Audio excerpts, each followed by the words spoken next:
Malampuzha ITI YouTube ചാനലിലേക്ക് ഏവർക്കും സ്വാഗതം. ഞാൻ Sumesh KM, senior instructor, sheet metal worker trade, government ITI Malampuzha. ഇന്ന് നമ്മൾ ഡിസ്കസ് ചെയ്യുന്ന lesson basic electricity as applied to welding, അതായത് വെൽഡിങ്ങിന് പ്രായോഗികമായ ബേസിക് ഇലക്ട്രിസിറ്റിയെക്കുറിച്ചുള്ള ഒരു ലെസണാണ് നമ്മളിന്ന് ഡിസ്കസ് ചെയ്യാൻ പോകുന്നത്. ആദ്യമായി നമ്മൾ ഇലക്ട്രിസിറ്റി എന്താണെന്ന് നമ്മൾ അറിയണം. അതായത് the definition of electricity. Electricity is A kind of invisible energy. അതായത് നമ്മുടെ കണ്ണുകൾ കൊണ്ട് നമുക്ക് നേരിട്ട് കാണാൻ കഴിയാത്ത ഒരു എനർജിയാണ് നമ്മൾ ഇലക്ട്രിസിറ്റി എന്ന് പറയുന്നത്. ഈ ഇലക്ട്രിസിറ്റി ഉപയോഗിച്ച് നമുക്ക് ലാമ്പുകൾ കത്തിക്കാം, അതായത് ബേണിംഗ് ഓഫ് ലാംപ്സ്, അതുമല്ല ഫാൻ, മോട്ടോർ, മെഷീൻസ് എന്നിവ എല്ലാം റണ്ണിങ് ചെയ്യാം, അതുമല്ല ഹീറ്റ് പ്രൊഡ്യൂസ് ചെയ്യാം. അങ്ങനെ പല കാര്യങ്ങളും നമുക്ക് ഇലക്ട്രിസിറ്റി ഉപയോഗിച്ച് നമുക്ക് ചെയ്യാൻ പറ്റും. ഇത് സൂക്ഷിച്ച് കൈകാര്യം ചെയ്തില്ലെങ്കിൽ വളരെയേറെ അപകടം സംഭവിക്കുന്ന ഒരു എനർജിയാണ് electricity. Electric current. Electrons in motion is called current. അതായത് ഇലക്ട്രോണുകളുടെ പ്രവാഹത്തെയാണ് നമ്മൾ ഇലക്ട്രിക് കറണ്ട് എന്ന് പറയുന്നത്. എന്താണ് ഇലക്ട്രോൺസ്? ഒരു ആറ്റത്തിലെ നെഗറ്റീവ് കണങ്ങളെയാണ് നമ്മൾ ഇലക്ട്രോൺസ് എന്ന് പറയുന്നത്. ഇതിൻ്റെ പ്രവാഹം, അതിൻ്റെ ആ ഒഴുക്കിനെയാണ് നമ്മൾ ഇലക്ട്രിക് കറണ്ട് എന്ന് പറയുന്നത്. ഇത് മെഷർ ചെയ്യുന്ന യൂണിറ്റ് എന്ന് പറഞ്ഞാൽ ആംബിയർ എന്ന യൂണിറ്റിലാണ് നമ്മൾ ഇത് മെഷർ ചെയ്യുന്നത്. ഇത് മെഷർ ചെയ്യുന്ന ഇൻസ്ട്രുമെൻറ്റിന് പറയുന്ന പേര് ആംബിയർ മീറ്റർ അല്ലെങ്കിൽ അമ്മീറ്റർ എന്ന് പറയും. Electric pressure. It is a pressure which makes the electric current to flow. Electric current flow ചെയ്യുന്നതിന് ആവശ്യമായ പ്രഷറിനെ നമ്മൾ ഇലക്ട്രിക് പ്രഷർ എന്ന് പറയുന്നു. It is called voltage.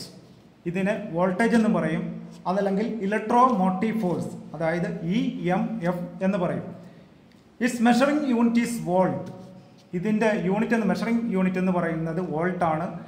ഈ വോൾട്ട് അളക്കുന്നതിന് ഉപയോഗിക്കുന്ന ഇൻസ്ട്രുമെൻ്റിൻ്റെ പേരാണ് volt meter. Electric resistance. It is the property of a substance to oppose the flow of electric current passing through a current regulator. ഒരു വസ്തുവിലൂടെ ഇലക്ട്രിക് കറണ്ട് പാസ് ചെയ്യുമ്പോൾ അതിനെ പ്രതിരോധിക്കാനുള്ള അല്ലെങ്കിൽ അതിനെ നിയന്ത്രിക്കാനുള്ള ആ വസ്തുവിൻ്റെ കഴിവിനെയാണ് നമ്മൾ ഇലക്ട്രിക് റെസിസ്റ്റൻസ് എന്ന് പറയുന്നത്. ഇറ്റ്സ് മെഷറിംഗ് യൂണിറ്റ് ഈസ് ഓം. ഇതിൻ്റെ മെഷറിംഗ് യൂണിറ്റ്, അതായത് റെസിസ്റ്റൻസ് മെഷർ ചെയ്യുന്നത് ഓം എന്ന യൂണിറ്റിലാണ്. The measuring instrument is ohm meter or megger. ഈ ഓം മെഷർ ചെയ്യുന്ന ഇൻസ്ട്രുമെൻറ്റിൻ്റെ പേര് ഓം മീറ്റർ അല്ലെങ്കിൽ അതിനെ മെഗർ എന്ന് പറയും. Resistance of substance depends upon. അതായത് റെസിസ്റ്റൻസ്, ഒരു വസ്തുവിൻ്റെ റെസിസ്റ്റൻസ് ഡിപ്പെൻഡ് ചെയ്തിരിക്കുന്നത് നേച്ചർ ഓഫ് ദ കണ്ടക്ടർ, അതായത് കണ്ടക്ടറിൻ്റെ സ്വഭാവം. ലെങ്ത് ഓഫ് ദ കണ്ടക്ടർ, കണ്ടക്ടറിൻ്റെ ലെങ്ത് അതായത് നീളം. Cross section of the conductor, അതായത് കണ്ടക്ടറിൻ്റെ ക്രോസ് സെക്ഷൻ, അതിനെയൊക്കെ ആശ്രയം. അല്ലെങ്കിൽ ടെമ്പറേച്ചർ ഓഫ് ദ കണ്ടക്ടർ, പിന്നെ ഊഷ്മാവിനെ ഡിപ്പെൻഡ് ചെയ്തുകൊണ്ടാണ് അതിൻ്റെ റെസിസ്റ്റൻസ് നിർണ്ണയിക്കുന്നത്. Conductors. Those substances through which electricity passes are called conductors. Electricity pass ചെയ്യുന്ന വസ്തുക്കളെ കണ്ടക്ടേഴ്സ് എന്ന് പറയുന്നു. ഉദാഹരണം copper, aluminium, steel, carbon etcetera.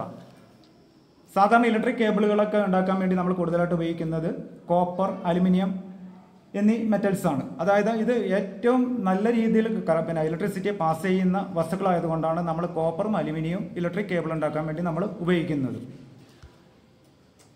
Insulators. Those substances through which electricity does not pass are called insulators. അതായത് electricity pass ചെയ്താൽ, അതായത് കടത്തിവിടാത്ത വസ്തുക്കളെ നമ്മൾ ഇൻസുലേറ്റർ എന്നാണ് പറയുന്നത്. ഉദാഹരണത്തിന് glass, mica, rubber, bakelite, plastic, അതല്ല dry wood, dry cotton. Electric circuit. It is the path taken by the electric current during its flow. Electric current pass ചെയ്യുന്ന ആ പാതക്കാണ് നമ്മൾ ഇലക്ട്രിക് സർക്യൂട്ട് എന്ന് പറയുന്നത്. Every electric circuit comprises current, resistance and voltage. Electric circuit ഉൾക്കൊള്ളിച്ചിരിക്കുന്ന current, resistance and voltage, ഈ 3 ഘടകങ്ങളെ ഉൾക്കൊള്ളിച്ചുകൊണ്ടാണ് ഇലക്ട്രിക് സർക്യൂട്ട് കംപ്രസ് ചെയ്തിരിക്കുന്നത്. If there is only one resistance it is called a simple circuit. അതായത് ഒരു സർക്യൂട്ടിൽ ഒറ്റ റെസിസ്റ്റൻസ് മാത്രമുള്ളെങ്കിൽ അതിനെ നമ്മൾ സിമ്പിൾ സർക്യൂട്ട് എന്ന് പറയുന്നു. ഡയഗ്രാം ശ്രദ്ധിക്കുക. അതിൽ ഒറ്റൊരു റെസിസ്റ്റർ, അതായത് 150 ഓം ഉള്ള ഒരു റെസിസ്റ്റൻസ് മാത്രമാണ് ആ സർക്യൂട്ടിൽ കണക്ട് ചെയ്തിരിക്കുന്നത്. അതുകൊണ്ട് തന്നെ ഇതൊരു സിമ്പിൾ സർക്യൂട്ടായിട്ട് നമുക്ക് കരുതാം. Fundamental types of circuits are series circuit and parallel circuit. അടിസ്ഥാനപരമായിട്ട് 2 ഇലക്ട്രിക് സർക്യൂട്ടാണുള്ളത്. ഒന്ന് സീരീസ് സർക്യൂട്ടും അടുത്തത് പാരലൽ സർക്യൂട്ടും.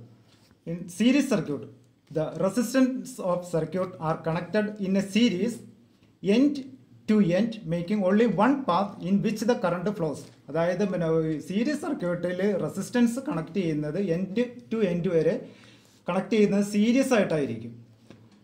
Then parallel circuit the resistance are connected side by side to each other with the ends connected to a power source. അതായത് parallel സർക്യൂട്ടിൽ resistance connect ചെയ്യുന്നത് പാരലായിട്ട് അതിൻ്റെ സൈഡിൽ നിന്നാണ് നമ്മൾ ഒരു പവർ സോഴ്സിലേക്ക് നമ്മൾ കണക്ട് ചെയ്യുന്നത്. അങ്ങനെ 2 രീതിയിലുള്ള സർക്യൂട്ടുകളാണ് സാധാരണ നമ്മൾ അപ്ലൈ ചെയ്യാറുള്ളത്. അതായത് ഒന്ന് സീരീസ് സർക്യൂട്ടും അടുത്തത് പാരലൽ സർക്യൂട്ടും. Alternating current AC, electric current which changes its direction and magnitude at a certain number of times per second is called alternating current. Electric current അതിൻ്റെ ഡയറക്ഷനും മാഗ്നിറ്റ്യൂഡും ഒരു സെക്കൻഡിൽ ഏതാനും തവണ ചേഞ്ച് ചെയ്തുകൊണ്ടിരിക്കും. അതിനെയാണ് നമ്മൾ ആൾട്ടർനേറ്റിംഗ് കറണ്ട്, അതായത് AC കറണ്ട് എന്ന് നമ്മൾ പറയുന്നത്. Example, 50 cycles means it changes it's direction 50 times per second. അതായത് 50 സൈക്കിൾ എന്ന് പറഞ്ഞാൽ ഒരു സെക്കൻഡിൽ 50 പ്രാവശ്യം കറണ്ട് അതിൻ്റെ ഡയറക്ഷൻ ചേഞ്ച് ചെയ്തുകൊണ്ടിരിക്കും. Its rate of change is called frequency.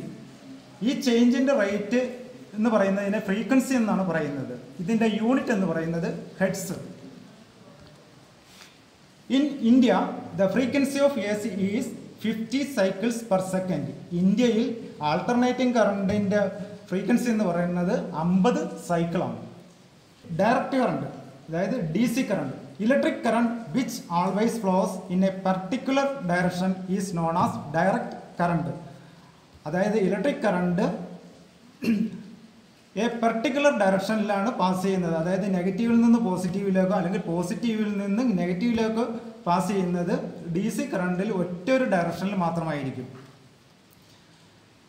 നെഗറ്റീവിൽ നിന്ന് പോസിറ്റീവിലേക്ക് എന്നുള്ളത് ഇലക്ട്രോണിക് ഡയറക്ഷനും പോസിറ്റീവ് ടു നെഗറ്റീവ് എന്നുള്ളത് കൺവെൻഷണൽ ഡയറക്ഷനുമാണ്. Ohm's law, it is the relation of current, voltage and resistance which was studied in 1827 by George S. Ohm, a mathematician. 1827 George S Ohm എന്ന ഒരു ഗണിതശാസ്ത്ര അധ്യാപകൻ കറണ്ട്, വോൾട്ടേജ്, റെസിസ്റ്റൻസ് ഇത് 3നെയും കൂടി relate ചെയ്തുകൊണ്ട് ഒരു ലോ കണ്ടുപിടിക്കുകയുണ്ട്. അതിനെയാണ് നമ്മൾ ഈ ജോർജ് എസ് ഓം ആയതുകൊണ്ട് അതിനെ ഓംസ് ലോ എന്ന് പറയുന്നു. ഈ ലോ എന്താണ് സ്റ്റേറ്റ് ചെയ്യുന്നത് നമുക്ക് നോക്കാം.